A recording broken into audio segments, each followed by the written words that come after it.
யாவரையும் இயேசு கிறிஸ்துவின் நாமத்தினாலே புதுவருட வாழ்த்துக்களையும் இயேசு கிறிஸ்துவின் நாமத்தினாலே இயேசுவின் நாமத்தினாலே உங்களை வாழ்த்தி வரவேற்கிறேன். கர்த்தர் நல்லவர். நாங்கள் அதை ருசி பார்த்திருக்கிறோம். கடந்த காலங்களில் எத்தனையோ அனர்த்தங்கள், ஆனாலும் கர்த்தர் எங்களை பாதுகாத்து இதுவரை வழி நடத்தி இருக்கிறார். எத்தனை பேர் நன்றி உள்ள ஸ்தோத்திரத்தோடு துதிக்க வந்திருக்கிறீர்கள். ஆமென். எங்களுக்கு எத்தனையோ வியாதிகள் வந்தது, ஆனால் நாங்கள் வியாதியிலிருந்து விடுதலை பெற கர்த்தர் கிருபை செய்தார். ஆமென், ஆமென். எத்தனையோ போராட்டங்கள், எத்தனையோ சவால்கள், ஆனால் அவற்றையெல்லாம் ஜெயிக்க கிறிஸ்து எங்களுக்கு முன்பதாக ஜெயிக்க பலன் தந்தார். ஆமென், ஆமென். அங்கே வேலை இல்லாதவர்களுக்கு வேலை, புது வேலையை தந்தார். ஆமென். சோர்ந்து போன பொழுது அவர் சோர்வு நீக்கி எங்களை வாழ வைத்துக் கொள்கிறார். ஆமென். எத்தனை அருமையான தேவன். எத்தனை பேர் ஆராதிக்க ரெடியா இருக்கிறீங்க, உற்சாகமா இருக்கிறீங்க? உற்சாகத்தை கரங்களை தட்டி காண்பிப்போமா? ஆமென். ஆகவே நாங்கள் அந்த தேவனை, அவர் நல்லவர், அவர் சர்வ வல்லவர், அவர் கிருபை என்று நாங்கள் இருக்கிறதுனால தான் நாங்கள் உயிரோடு இருக்கிறோம். ஆகவே அந்த உயிருள்ள தேவனை நாங்கள் உயிரோடு பாட போறோம். ஆமென். உயிரோடு பாட போகிறோம் என்று சொன்னால் நாங்கள் அத்தனை சந்தோஷத்தோடு நாங்கள் இருந்த விதமாக சிறிது நேரம் கரங்களை தட்டி நாங்கள் பாடி அதுக்கு பிறகு எழும்பி தேவனை ஆராதிப்போம். ஹல்லேலூயா, ஹல்லேலூயா. ஸ்தோத்திரம் அப்பா. நாங்கள் ஒரு விசை இருந்தபடி அங்கே தேவனுக்கு நாங்கள் நன்றிகளை செலுத்துவோம். ஹல்லேலூயா. அப்பா, நீங்க உன்னதமான தேவன் சுவாமி. ஆண்டவரே, நீங்க உயர்ந்தவர் ராஜா. எங்கள் இருதய வாஞ்சைகளை எங்களுக்கு நிறைவேற்றி தந்த தேவன் சுவாமி. அப்பா, மட்டும் எங்களை வழி நடத்தின தேவன் ராஜா. கண்ணின் மணி போல எங்களை பாதுகாத்தவரே, உங்களை ஸ்தோத்திரிக்கிறோம் சுவாமி. உங்களுக்கு நன்றி என்று சொல்கிறோம் ராஜா. மட்டும் எங்களை நடத்தி வந்தவரே ராஜா. ஆண்டவரே சுவாமி, தேவனை சந்தித்தவரே ராஜா. ஆண்டவரே, உம்மை ஸ்தோத்திரிக்கிறோம், ஸ்தோத்திரிக்கிறோம் ராஜா. ஹல்லேலூயா. ஆராதனை செய்கிறோம், உம்மை உயர்த்துகிறோம். கைகளை தட்டுவோமா? ஆராதனை செய்கிறோம், உம்மை உயர்த்துகிறோம். நீர் நல்லவரே, வல்லவரே, நன்மைகள் செய்பவரே. இயேசு நீர் நல்லவரே,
நாங்கள் அந்த ஒரு குஷ்டரோகியை போல அங்கே நன்றியுள்ளவர்களாக நாங்கள் தேவனுக்கு நன்றி செலுத்துவோமா? ஹalleluya ஹalleluya. இதுவரை எங்களை பாதுகாத்தாரே, எந்த சூழ்நிலைகளிலும் அவர் எங்களுக்கு போதுமானவராக இருந்தாரே. மனதார நேசித்த மனிதர்கள் எங்களை தள்ளிவிட்டாலும் ஆனாலும் எங்களை தள்ளிவிடாத தேவன் அவர் நல்லவராக எங்கள் மத்தியில் எங்களுக்கு அவர் பாட்டு கிருபைக்காக ஸ்தோத்திரம். ஹalleluya. அவருடைய கிருபை எங்களை வாழ வைத்துக் கொண்டிருக்கிறதே. ஹalleluya. அப்பா உம்மை ஸ்தோத்திரிக்கிறோம் சுவாமி. நாங்கள் உயிரோடு இருப்பது உங்க சுத்த கிருபை சுவாமி. அப்பா எங்களை ஆபத்தில் தாங்கின உடைய கிருபைக்காக ஸ்தோத்திரிக்கிறோம் ராஜா. சத்துருவின் சகல சூழ்ச்சிகளிலும் என்னை விலக்கி பார்த்த அந்த கிருபைக்காக ஸ்தோத்திரம் ராஜா. அந்த கிருபையை நாங்கள் பாடுவோமாக. தேவ கிருபையை நாங்கள் பாட போகிறோம். இன்று நாங்கள் நிற்பதும் நிர்மூலமாகாமல் இருக்கிறதும் அந்த தேவ கிருபை. அந்த கிருபையை நாங்கள் பாடல்களுக்கூடாக தேவனுக்கு பாடி நன்றி செலுத்த போறோம். ஹalleluya ஹalleluya ஹalleluya. ஆபத்தில் காத்த எங்கள் கிருபை. ஹalleluya. கிருபை கிருபை கிருபை தேவ கிருபை. கிருபை கிருபை கிருபை தேவ கிருபை. கிருபை கிருபை கிருபை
சொன்னதை அப்படியே செய்கிற தேவன் ராஜா. ஆண்டவரே எங்களை நிரப்புங்க சாமி. இந்த புதிய நாளிலே ஆண்டவரே, இந்த வருஷத்திலே ஆண்டவரே வந்திருக்க இந்த புதிய நாளிலே இந்த அபிஷேகத்தோடு நாங்கள் நிரம்பி வழிய கர்த்தாவே உமக்கு பரிசுத்தமாய் ஜீவிக்க, ஆண்டவரே உமக்கு முன்மாதிரியாய் ஆண்டவரே ஜீவிக்க, அநேக ஜனங்களை கர்த்தருக்கு வழி நடத்த எங்களை பயன்படுத்துங்க ராஜா, பயன்படுத்துங்க ராஜா. நீங்க மாதங்கள் கொள்ளாத பெரிய தேவன் ராஜா. உம்மை போல நல்லவர் யாரும் இல்லை சாமி. நீங்க உயர்ந்த தேவன் ராஜா. அப்பா உம்முடைய புகழை மாத்திரம் ராஜா ஆண்டவரே சாமி, இந்த வருஷத்திலே ஆண்டவரே நீங்க செய்த நன்மைகளை பாட, உடைய புகழை பாட ஆண்டவரே, இந்த ஜனத்தை எனக்கென்று ஏற்படுத்தினேன் என்று சொன்ன தேவன் அப்பா, என்னை நம்பி தந்த ஆண்டவரே சாமி, அந்த ரட்சிப்பை நாங்கள் காத்துக்கொள்ள எங்களுக்கு உதவி செய்யுங்கப்பா. ஹல்லேலூயா. Hallelujah.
தெரியா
ராஜா.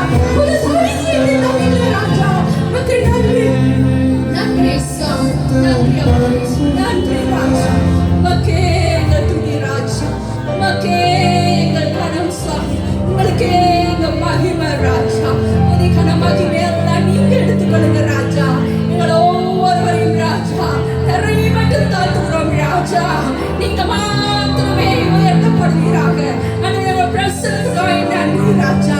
ஆண்டவரே என்னை தைரியப்படுத்துவதற்காய் ஸ்தோத்திரம் ராஜா. எல்லாவற்றையும் கருத்தில் ஒப்படைத்து இயேசுவின் நாமத்தினாலே ஜெபிக்கிறோம் ஜீவனுள்ள நல்ல தகப்பனே. யாரும் கரங்களை தட்டி ஆமென். ஹalleluya. ஹalleluya.